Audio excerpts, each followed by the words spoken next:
Well, the championship might have been wrapped up, the points tallied up, and everything set and squared away. However, we still got some racing left here in the VDRA Late Model Series. 2 races left on the calendar, tonight at Fairbury Speedway, and then next week at the Dirt Track of Charlotte for the championship event, the final double points event of the season with some prizes on the line. But these drivers still have a lot to race for, and arguably more to race for now. They don't have to worry about the points. They can focus on just getting wins. We can still see some aggression up near the front.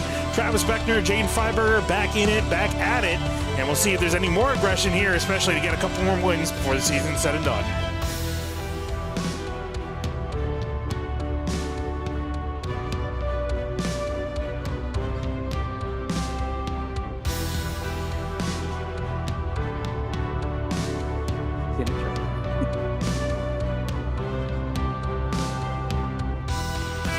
Hey, you forgot the intro. You never saw that.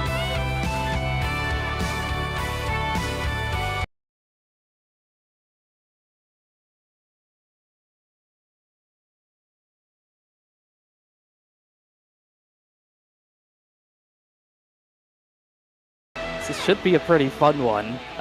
This is going to be an interesting one. It's one of the few tracks that we've actually come to a second time. Remember, we went to Fairbury, I believe in July, somewhere near the end of July. Travis Beckner dominated that one. Clayton Johnson only led, he didn't even lead any laps in that race, actually. The last time I believe we were here, Travis Beckner led all but 2 laps, so this should be interesting to see if Beckner can maybe one-up that. We'll just have to wait and see. And yes, just confirming Fairbury, he led all but 2 laps. Casey Borgmeyer is actually second place in that race, and Carter Coop, who hasn't raced in a while, led a few laps and finished top 3. So it should be interesting to see if anyone can challenge his 27. He's been unbeatable for so long this season. That's why the championships are wrapped up with 2 races to go. It might have mathematically wrapped up 3 races ago, but he is the champion. He's trying to get as many wins as possible. Yeah, just add more to the collection. 10 wins this season, 10 poles this season, out of 21 starts, trying to add 1 more to that, and potentially 2 more here. We'll see how things wrap up in these last few races. Beckner comes across the line, 12.061. It's going to be the time to beat here as qualifying is underway. So Beckner gets his time in. Casey Licata is out there on the track, or was out there. Looks like he's finished with his time. Taking a look back at some other drivers, Ryan Swan, Joseph Swan entering the track, as well as Brent Pucari. Pucari been sneaky fast at a few races this season. Not a decent, should say it is a pretty decent points result for him. Right now he's 12th in points. He's not too far behind Jacob Bell, who's not here tonight. Dalton Kane's just ahead of him, so we'll see what he can do tonight. Just looking at his last race, I believe he finished... Trying to see it. I believe he finished top 5 last week, or 2 weeks ago, I should say. Jake Witherspoon, quick time, up to second place, not quite on with Travis Beckner. In behind, just 10,000 slower is Ryan Swan in the 20. He'll be in 3rd place. And Witherspoon, actually, we just saw him come across the line. He'll actually pass Travis Beckner, beating him by 0.02 of a second. That's a crazy small margin for a track like this. Clayton Johnson's going to try to one-up that, going to the bottom of the racetrack. Not all the way to the tires, because it does get some, I guess, negative banking, and he's already to the top of the board with an 11.777. He went to the top of the board by 0.3 of a second over those 2. Saw that time and absolutely demolished it. Jaden Freiberger out and away, 12.6. He's going to have to improve quite a bit. It's only his first lap. We'll see if he can improve in the upcoming laps and beat Clayton Johnson's time. That's going to be tough to beat. It's a high margin. We'll see if he can get 2nd or 3rd. Across the line, 11.95. It's going to put him in the 2nd position, so a good run for him. Dalton Kane ran at 12.1 his first lap. They're pretty much running laps simultaneously, but Freiberger a little ahead. He dove to the bottom that time, changed his lineup. He's going to end up about a 10th faster. Dalton Kane, on the other hand, couldn't really improve. He's stuck at a 12.1, but good lap for the 24. Great lap there. Beckner back in 4th place. Will not be pole number 11, unfortunately, tonight. As Bryce Senizak works his way around the track, slow on the first lap. We'll see if he can improve on laps 2 and 3. Johnson, Freiberger, Witherspoon, your top 3 as it stands. Senizak 12.7, a little further off some other drivers. And he's the last driver to put a time down. Only one on the track. Went to the top that time. We saw differing lanes in 3 and 4 for both laps for a lot of drivers. He did pick up to a 12.3, but still in the 10th position. And as he rockets past the start-finish line, fortunately he'll be last, just barely, just a bit slower than Casey Lakatos. And that'll be wrapping up qualifying. Here are your 10 drivers that have taken part. Clayton Johnson, again, a flying lap. But Jane Freiberger, to his credit, got awfully close. He got a lot closer than I would have thought, under a tenth of a second margin between himself and Johnson. It got pretty close, just couldn't really commit to a line that was fast for him 3 and 4. He had to kind of search around there a little bit, but Clayton Johnson's on a roll. I think if he had ran most of the season, if not all the season, he'd definitely be in the title fight. It's just not the case, but he has gotten some big money victories. And 2 weeks ago, he led all but one lap and really dominated that race at Kokomo, and we'll see if he can do that tonight. I mean, there were only 4 cars on the lead lap once we got that late race restart. And he could very well lap a lot of cars again tonight. Could very much do so there. Getting word, Jake Witherspoon, no qualifying for him. He did take part just to get a lap time down, but he will get an EOL in the heats. Beckner in 4th and Swan 5th. Keynes, Joseph Swan in 7th. Punkari, Lakatos, and Sinizak will round out your order here in qualifying as it's coming to an end. And we get ready for the fall frenzy to get underway. The first of our 2 heats that should be scheduled for tonight to get underway. And again, as a driver, and Connor, I'm sure you've been in this situation, especially with the modern NASCAR format of championships. You know, you get to this point in the season, the championship may or may not be wrapped up, or you may or may not be in it. As a driver, how does that change how do you attack this race? It can be a lot more aggressive. Obviously, if you were in a title fight, then you get taken out. It sucks, but you can't really dwell on it. You don't have to race cautiously. I mean, there's so many times when you're points racing, you're racing cautiously and not really being as aggressive as you can because you're just so scared of losing points and crashing out and going to the back and just not having a good points day. But when you don't have to worry about points, you're not in the fight. That all goes out the window. You can have your full aggression. Some drivers are not aggressive no matter what, but there's a lot of drivers I think where that intensity stays there and the aggression just picks up when you don't have anything to really protect yourself from. You're just 110% on the wall, on the fence, just trying to get to the front any way possible. So I think for a lot of drivers, it usually helps them out when they don't have to stress about points racing like that because you can just go for it. Yeah, that's definitely a big thing too. Just seeing these drivers get out there, get going, get down, and just go as fast as possible, and not a whole lot to worry about in the bigger picture. But as drivers get ready and lined up to go, let's get started with the running lineup for the first of our 2 heats here tonight. Starting on pole, here for heat number 1 will be Clayton Johnson, lined up in the 225 in first place. Next to him, Jake Witherspoon, who we mentioned will have to take an EOL, so we drop him in the back. We've seen that not stop him in the past. He's been very quick at climbing up through the order in just in these short 8-lap heats. Moving on back to 3rd will be Ryan Swan in the number 20 machine, and then in 4th will be Joseph Swan in the number 1 in 4th place. And rounding out our field of 5 drivers will be Casey Lakatos 5th in the number 13. Probably gonna be tough, like we said when we came here in July. Yeah, in July here at this track. I don't believe we had Travis. We did not have Clayton Johnson here, so we didn't really get any comparison on how Beckner and Johnson fared at this track. But like we mentioned, Beckner dominated this race in July, which was a lot of months ago at this point, which is hard to believe, but. Clayton Johnson, we saw how much faster he was than Beckner on queue time. That alone could tell us that it's going to be tough for the 27 to get by if he is not able to maybe get his win in his heat. Scared me there for a second. I thought they were going the way they punched the gas out of turn 4. I'm like, I thought there were 2 laps of pacing, but here we go. Base truck in now. Field and control of Clayton Johnson. We see them cut late out of turn 3. There he goes immediately to the bottom, and green flag out here for heat number 1 at Fairbury. It's one of those tracks you'll definitely see drivers get to the top side when the track gets worn out, but for now that bottom's going to be pretty darn good. And we saw them, contact for 3rd. Witherspoon just booted Joseph Swan out of the way. But we saw there, they were kind of hitting on the front row on the initial start. Clayton Johnson trying to push him up just a little bit higher up, and I don't think Joseph Swan wanted to take any of it, but Clayton Johnson's already away. He's already away. It's Lakatos to the inside, and you can see Joseph Swan on the outside. It is very tough to get going on that bottom unless you get that back end now, get that rotation. And look at Witherspoon, a man on a mission, immediately throws it. Commitment to the outside. His times are much better than Ryan Swan's. I mean, last time by, he was 7/10 of a second faster. Swan's just trying to figure out the bottom of the racetrack. Witherspoon's just trying to go immediately up to the top of the racetrack and already pretty much up to that second spot. Going to keep this pass probably mostly for good out of turn number 4 here. Swan's just trying to test his bottom out, just not really getting the exits he needs. And not getting the exits, and Witherspoon doing fantastic on the exits by comparison. Big gap, though, between himself and Clayton Johnson, but always we see a pretty good recovery for Witherspoon. I'm sure he wish he didn't have that EOL. Probably could have had a chance at the win. Definitely has the speed, but from 5th back to 2nd place for him. I'm surprised we aren't seeing more drivers on the bottom to start. I mean, the line's pretty much already at the top. You have Clayton Johnson running bottom all alone. Witherspoon tried it a little bit there, but pretty much everyone else, that was a pretty big whack of it. Pretty much everyone else running a high side already. And it'll be Clayton Johnson sliding out of turn 4. Will take the win here in heat number 1. Witherspoon, Swan, Brian Swan, then Joseph Swan, and Casey Lakatos rounding out your 5 drivers here in heat number 1.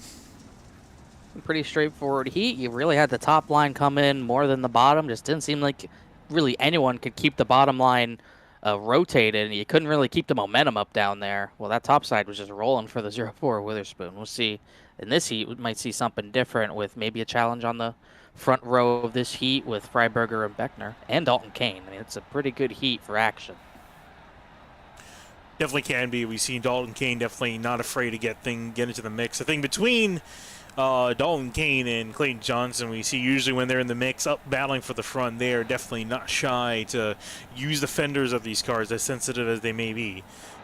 So as we get the field going here, we'll take a look at the field as they roll off into turn 1. It will be Jaden Freiberger rolling off in P1 for heat 2. Leading the field of green, Travis Beckner, not necessarily his best qualifying effort, but a pretty solid one regardless, will be 2nd place in this heat. Dalton Kane, 3rd in the number 7 machine, lined up and ready to go. Brent Picari in the 35 will be to the outside in 4th, with Bryce Senizak rounding out your field of 5 for heat 2. And these 3, mainly these 3, we could see Punkari and Senizak come in, but these 3 are going to be battling each other hard for that front row. It's not as urgent since there's only 2 heats. It's basically inside row versus outside row, but just getting on the front row is pretty important at a track this tight. Absolutely, and we'll see how they play it out. There goes the turn down in. Ooh, and some contact in 3 and 4 already. Before we can get to the green flag, Kane and Beckner going at it. And Beckner had a good run on Freiberger out of the corner if he and Dalton Kane did make contact. I think Beckner crowded him just a little bit as there's a crossover there. Beckner firing it into turn number 1. Both trying to get a shot at Freiberger before the 8 laps goes in a hurry. And Beckner, I think, has some space over Dalton Kane now. Yeah, as the overlap succeeded, and we'll try to break away a little bit. And now try to focus on Jaden Freiberger up ahead, who's already starting to build a little bit of a gap, 0.6 of a second. That doesn't sound like a lot, but with how tight and how small this racetrack is, that is quite a bit of real estate. And really, it's Freiberger, as long as he can keep this composure, might have it here. And Dalton Kane in behind. Oh, I was going to say, don't think he's done yet, but that was a poor entry into 3. Here comes Brent Picari to the inside. Freiberger went to the top and made up ground. Punkari, big slider trying to get that 3rd spot, but a good crossover by Dalton Kane. And maybe a little neck go. Punkari got really slow out of the corner there, as now they were running the bottom pretty well. Now migrating towards the top. Freiberger's back to the bottom. Beckner's trying to find a way to steal this heat at this point and running out of time quick. Running out of time, you see Beckner all the way up on the top. Sparks flying over from Punkari as well. Also gets a little bit in the top. That's going to kill his momentum. You see now Dalton Kane also joined the top lane trying to find some speed. Trying to find anything without completely destroying the right rear on the wall, but it's a concrete wall. Got to be careful. Kane really got into it that time. Look at Freiberger. You saw him swing the car out into turn 1 to get that rotation, make sure he's got a good run, throws it to the bottom, secures the win as he comes out of turn 4, and he will win heat number 2 with Beckner, Kane, Punkari, and Senizak in behind. Pretty decent heat. I think if Beckner and Kane did not make contact out of 4, then he might have had a run into 1 on Jaden Freiberger. Beckner might have, but just wasn't meant to be. Could argue it wasn't meant to be, but it's only the heats. No points for the heat. Points mainly to come up ahead. And should know this is the last time we're going to be running 50 laps. The normal, I think it's called sprint distance, what we've done for a majority of the season. Final race will be 100 laps at Charlotte. And we've seen a very different race when it comes down between 50 to 100 laps Drivers pacing themselves over the 100-lap distance versus 50, where they more or less is getting out there and stretching their legs. A little bit of tire saving here and there when they need it. We've seen every now and then we'll see a driver in a 50-lap race kind of maintain their stuff and just kind of ride for a little bit, because you need to keep some tire on it in case you get that late yellow. Houston Speedway, it was an 80-lap crown jewel. Freiberger did a good job saving his stuff there. He also did the same thing at Lucas Oil in the 50-lap race, where he's just able to kind of maintain that track position, not get out too far too early, and he's just able to keep the track position at that point. So we could see something like that tonight, but at such a small track, I'm not sure who's going to be really trying to save tires. And usually, driver at the front, if you can set the pace, it's usually going to be them pulling away at the end. So everyone second on back, it's going to be important for them to try to get Clayton Johnson early so he can't fall into that just tire saving mode and just kind of riding mode. Immediately getting through it onto the main event. Not much time in the warm-up, so the track itself not too worn up, as probably as green as it's going to get. Very little worn out, if anything, as the field gets lined up and ready to go. See the pace truck head off. 10 cars strong. It should be a fun one. I think you're going to see Freiberger try pretty hard to do something. Freiberger, Witherspoon, and Beckner, I mean, those are probably three people that Clayton Johnson doesn't want to see behind him. I think the only other person he might not want to see behind him is Jacob Cannon, but he's not here tonight, unfortunately, to race and go for his first career win. But all these three are going to try to take shots at him early, try to get him off his game early so he can't pull away. See a solid lineup in the first few rows. Johnson, Freiberger, Witherspoon, Beckner. I would say very, very strong chance your winner comes from those first four. Or we could see something unorthodox. You never know how things may end up at the front of the field. The pace truck's going to head off. Now in control of Clayton Johnson. He'll bring him on down as we get ready to go here for Fairbury Speedway round 23, and we are green.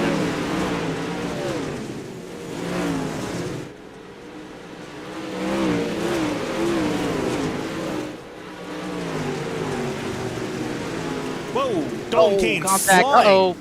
Crash.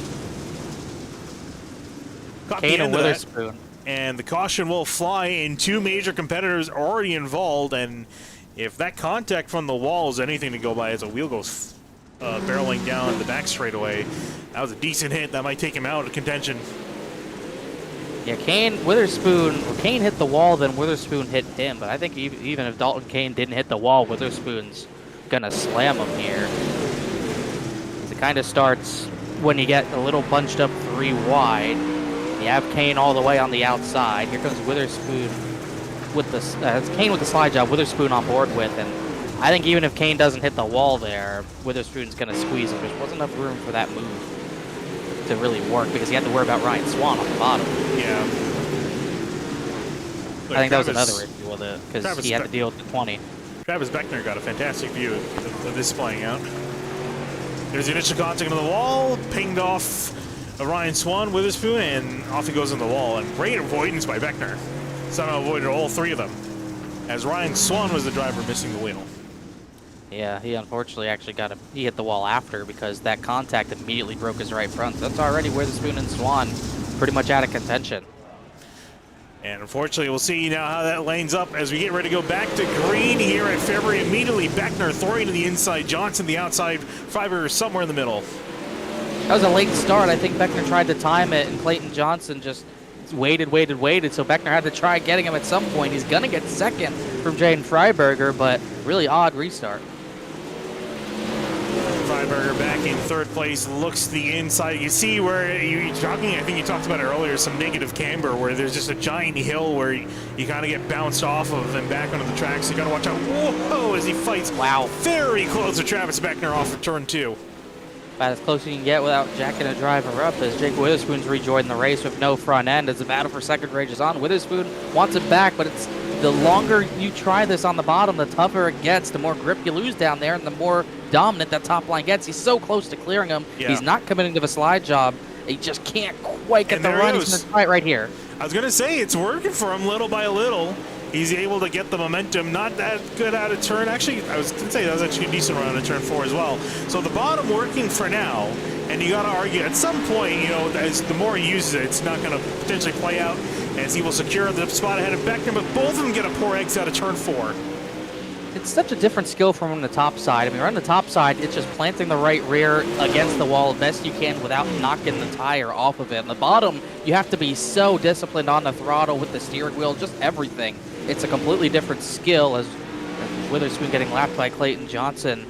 But it's just so tough to get that bottom to work lap after lap, because eventually it's easy to make a mistake on the bottom. I think it's easier to make a mistake down there compared to on the top side. You have that wall to kind of catch you.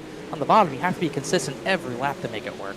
And here we go, battle in position in behind. Joseph Swan versus Brent Pincari. Pincari on the inside, Joseph Swan to the outside. Oh, some internet issues to boot as well. Dalton Kane trying to catch back up here, and I'm curious how damaged this car is. Because, I mean, it may look worse than it actually is, and at least from what we can tell, he's got the front nose and the rear wing mostly intact. He got a pretty big hit on the rear end to the outside wall, and they got hit on the left side, so he didn't really hit any suspension, so suspension shouldn't be too bent.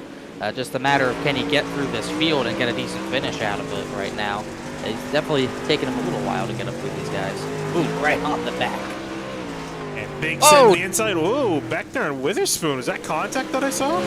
It was. I saw it right away. Witherspoon sliding, really racing the lead lap cars hard. This has let Jake Witherspoon get away, and Beckner's completely lost touch with the top two because of it. Yeah, I don't think Beckner is going to be too happy. You can see he's focused, trying to get past. I think Witherspoon's got a bone to pick with Beckner. I don't recall seeing anything. Oh, he just caught him that time. That's going to be a yellow. Oh, he climbed the fence and went over. Yeah, I don't know what that was about. I don't know either. I feel like we might have to go back and see. Whoa, as he almost takes out the leader. Oh, man. That was Clayton Johnson. Wow. Oh, boy. Tempers flaring here at Fairbury. Witherspoon's going to have to get that right front foot back on the car. It's the first flip I've seen in a while, I think. And Beckner, I mean, this was the aftermath. And Beckner was done getting raced by him. Walls him, he climbs the fence and does a little barrel roll. Tell you what, I don't think Witherspoon was happy with that. Was a beautiful barrel roll. I think as good as you're going to get it.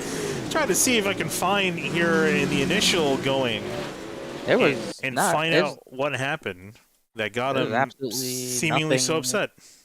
There's absolutely nothing from Beckner's side. He had the contact with Dalton Kane. Him and Beckner had no contact, to my knowledge, so I really don't understand why he was doing that, besides just being frustrated with how his race He did. I mean, he cut down maybe a little bit there on the initial start of the race. Just wanted to point that out. And then there was maybe some contact there, but that doesn't.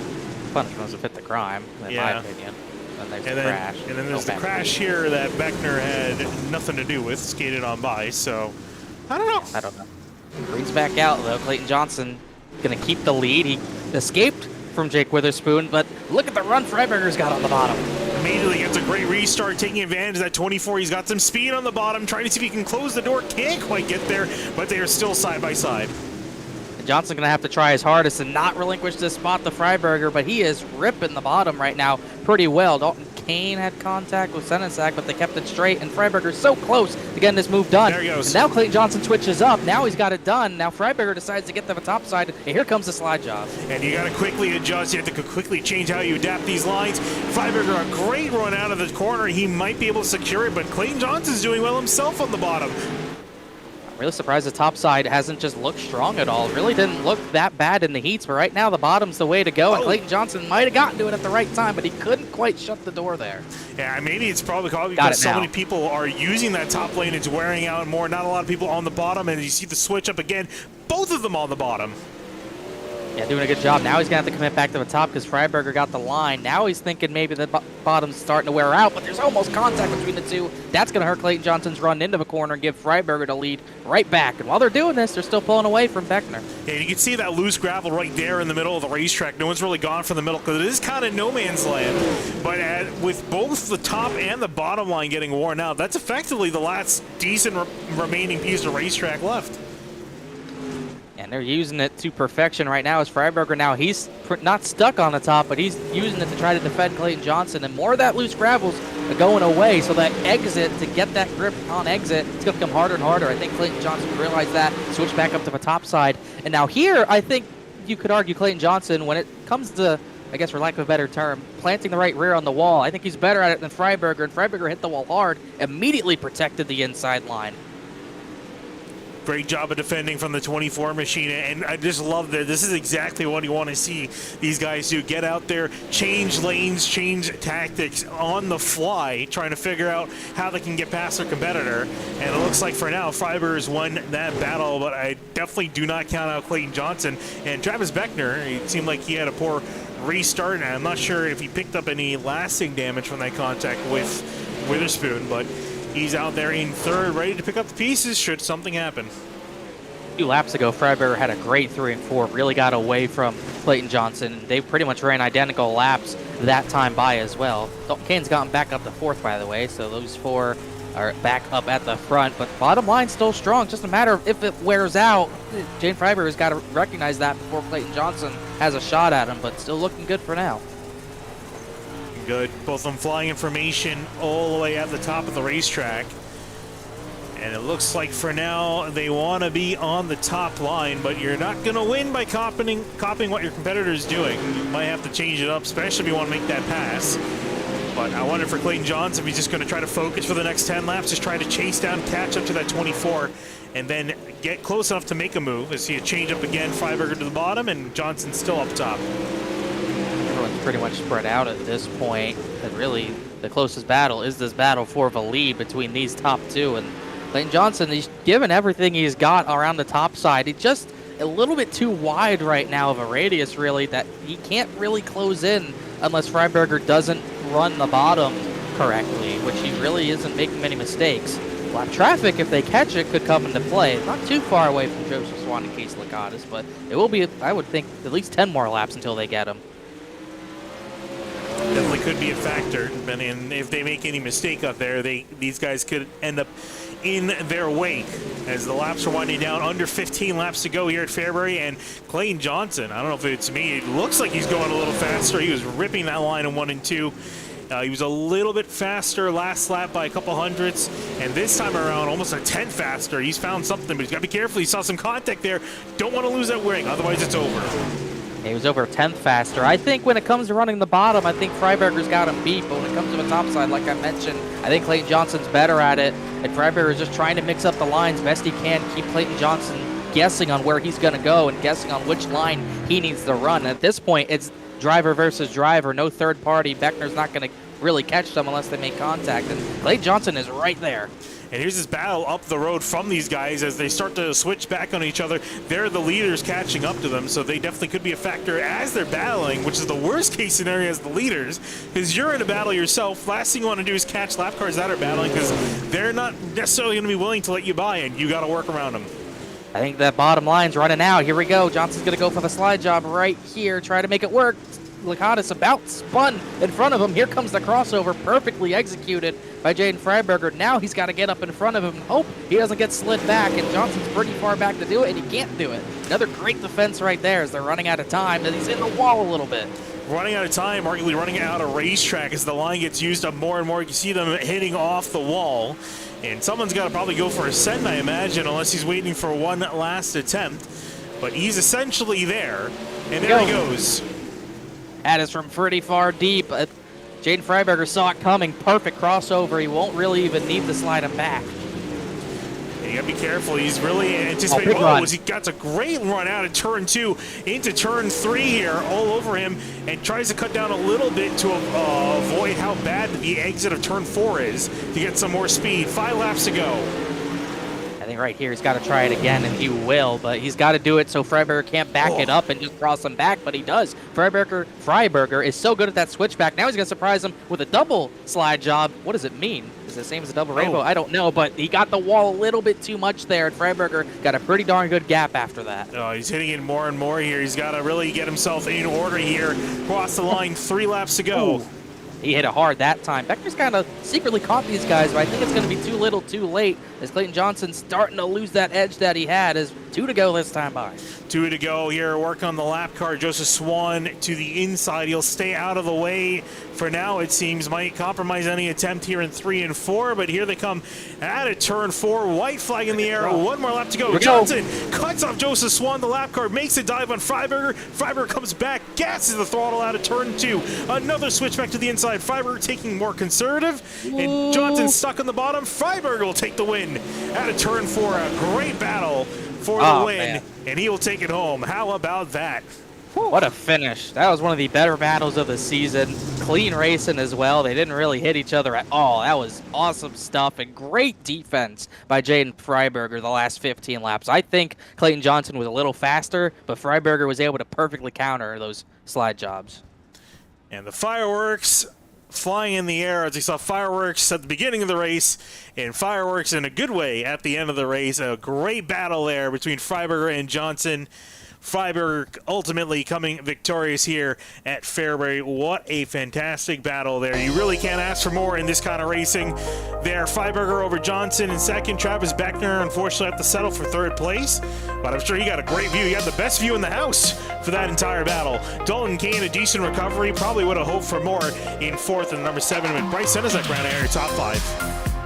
Good run for Senezek to get up through there. Dalton Kane recovered to 4th, and Beckner, like you said, best seat in the house. He just, maybe 10 more laps he gets there, but he just could not catch them while they were battling in time. Carey 6th, another good result for him. Joseph Swan, Case Lacatus, Jake Witherspoon crashes out. 9th place for him, and Ryan Swan, unfortunately, was the innocent bystander in contact with Witherspoon and Dalton Kane, and he comes up 10th.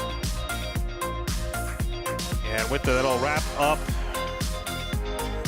up the order here. 10 drivers, and well, it was very front-heavy this race with all the action, but arguably that's where you want it, up near the front of the field to see everything unfold. And we mentioned the best seat of the house. Unfortunately, didn't quite get the win.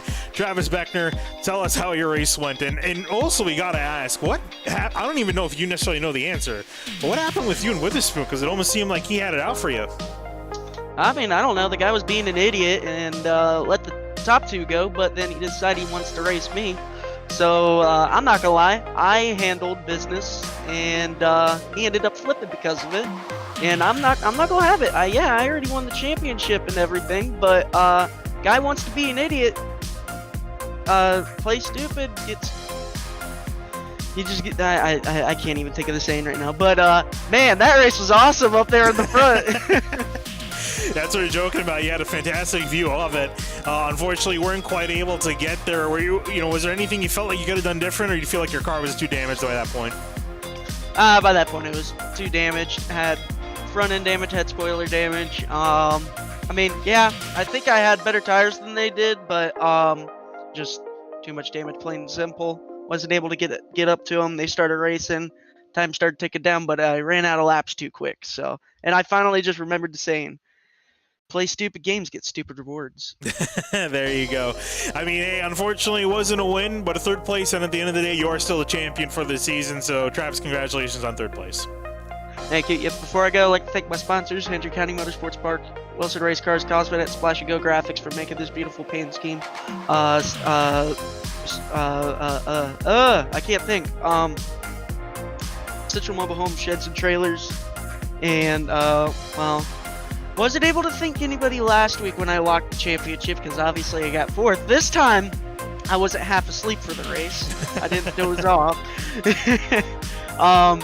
Yeah, of course, got to thank my grandparents, got to thank my dad. Yeah, oh man, Connor, you're a trip.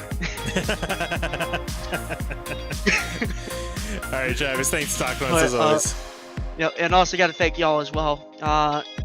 Y'all taking time out of your day for broadcasting this. Best broadcast on iRacing. And I am going to go to sleep and get ready for work tomorrow. So have a good night, everybody. Thanks for talking to Travis. Have a good night.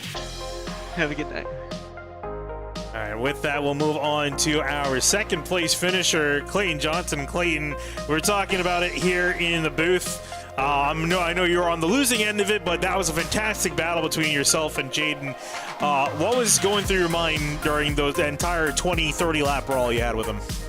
Oh, we went back to staging. He didn't want to talk. You want to talk? Uh-oh.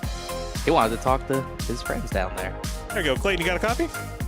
Yeah, I got a copy. My fault. No, so I was just asking, what was going through your mind? You were in an intense battle there for 20, 30 laps with Jaden Freiberger, one of the best battles we've seen all season long. What was going through your head during the entirety of that?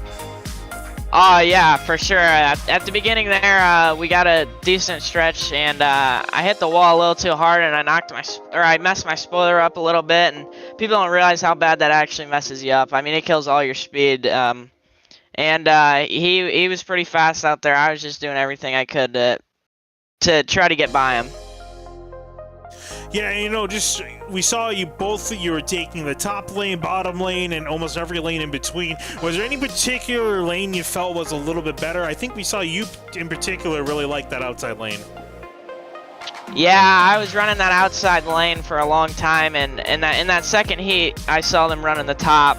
So I figured for this feature, I probably got to get up there. And early in that feature, I ran the bottom for a few laps, and then I went to the top and I messed my spoiler up. And as soon as you mess your spoiler up, you got no traction anywhere. So you really got to depend on that wall all the way around the place. Just even be in contention to run with these guys with their perfect spoiler. All right, well, Clayton, fantastic job there. Again, wasn't the win, but a fantastic battle there with Jaden. Yep, thank you.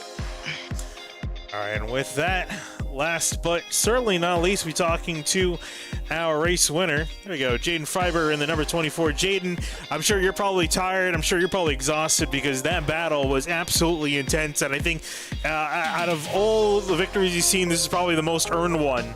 You fought hard, and at the end of the day especially, you fought clean. Yeah, he was a lot better at running the top, so I had to go up and try and protect it, and then just cross over all the sliders and stuff and try and keep it clean. Yeah, and we saw, especially we saw you guys up in the top, up at the bottom. I know there was a little bit of loose dirt, it seemed, in the middle of the track. Was that viable at any point, or was it really better to just kind of send the car in there and park it on the park in the middle of the corner? I don't know. I really liked the bottom there for a while, but it started going away a little bit, and Clay was able to use the top a lot better, so I had to try and move up and cut his momentum down. All right, well, Jaden, solid job there. We talked about the championship battle wrapped up, but able to get a couple more wins, and well, congratulations on win number 3. Thank you. And with that, I'll be wrapping up interviews here from Fairbury Speedway. And really, at the end of the day, you got to ask, are you not entertained? Because that was phenomenal racing there. I'm entertained. I mean, that was great stuff between those two. And I think Jaden Freiberger explained it perfectly, that he could run the bottom pretty darn well. But when it came to the bottom line kind of getting used up and the top line became the main line, really the last 10-15 laps, the 225, Clayton Johnson, he was better at doing it, and Freiberger pretty much had to go into defense mode. He knew he wasn't going to be able to pull away from him. He just had to kind of see what he was doing, look in his mirror. Not really mirror drive because he wasn't really blocking, but he had to know if Clayton Johnson was going to go for that slide job, he had to back up the corner and cross him right over. And he did it perfectly every single time. That's really what won him the race, because I think Clayton Johnson was faster at the end, but Freiberger just better at the fence. And just a lot of good action at the front. Like you said, I think if you get action in a race, you hope it's at the front, because that was pretty darn good stuff. And I believe his 3rd win of the season. He's locked in the 2nd in the championship, which is good for him. And yes, it is his 3rd win of the season. It's been a good season, and he's improved a lot over the season. I think earlier in the season, if this race happened, he might not be in the hunt for the win, but he beat the best tonight. Definitely beat the best of the best tonight in this series. And well, that's going to wrap things up. We're still not quite over just yet. This is round 23 or 24. Next week, it'll be the season finale at the dirt track at Charlotte. 100 laps, the VDRA Sim Racing World Championship. We'll be wrapping things up for the VDRA Late Model Series. Tune in, and it'll definitely be a blast, if tonight is anything to go by. But for tonight, my name is Finn Kuna here with Connor Horn. We'll be signing out here from Fairbury Speedway. Thank you for watching.